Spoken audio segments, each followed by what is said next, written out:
दीड महिन्यातील घसरणीनंतर गेल्या 4 दिवसात सोने चांदीच्या दरात वाढ होऊ लागली. सोन्याच्या दरात 2 दिवसापूर्वी 2,500 रुपयांची वाढ झाल्यानंतर शुक्रवारी रात्री पुन्हा सोने दरात प्रतितोळा 2,000 रुपयांची वाढ होऊन सोनं 1.5 लाखावर पोहोचले. तर चांदीच्या दरातही वाढ होऊन ती प्रति किलो 2,31,000 रुपयांवर पोहोचली आहे. गेल्या 4 दिवसांपासून सोन्या चांदीच्या दरात सातत्यानं वाढ होऊ लागली आहे. शुक्रवारी संध्याकाळी देशांतर्गत आणि राष्ट्रीय बाजारात सोने आणि चांदीच्या दरात लक्षणीय वाढ झाली.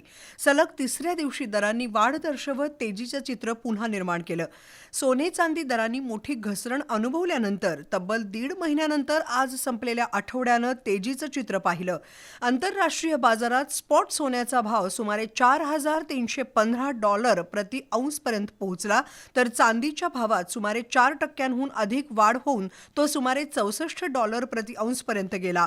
अमेरिकेतील जुलै महिन्याच्या रोजगार अहवालानं अपेक्षेपेक्षा कमकुवत आकडेवारी दर्शवल्यानं डॉलर कमकुवत झाला आणि फेडरल रिझर्व्हच्या व्याजदर वाढीच्या शक्यता कमी झाल्या.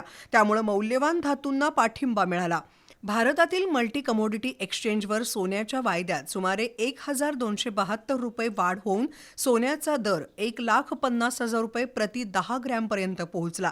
तर चांदीच्या वायद्यात सुमारे 2.5% वाढ होऊन भाव सुमारे 2,31,000 रुपये प्रति किलोवर पोहोचला. देशांतर्गत सराफ बाजारातही सोनं सलग चौथ्या दिवशी वाढलंय. 24 कॅरेट सोनं सुमारे 1,54,000 प्रति 10 ग्रॅमपर्यंत पोहोचलं, तर चांदीचे भावही वरच्या दिशेनं राहिले. आठवड्याभरात सोन्यानं जानेवारी नंतरची सर्वाधिक साप्ताहिक वाढ नोंदवली. या तेजीमागं जागतिक स्तरावरील कमकुवत रोजगार आकडेवारी, डॉलरची घसरण, कमी होणारे ट्रेझरी यील्ड्स आणि सुरक्षित गुंतवणूक म्हणून मौल्यवान धातूंची मागणी ही प्रमुख कारणं आहेत. तज्ज्ञांच्या मते आगामी महागाई अहवाल आणि फेडरल रिझर्व्हच्या धोरणांबाबतच्या संकेतानुसार दरांमध्ये चढ उतार होऊ शकतो.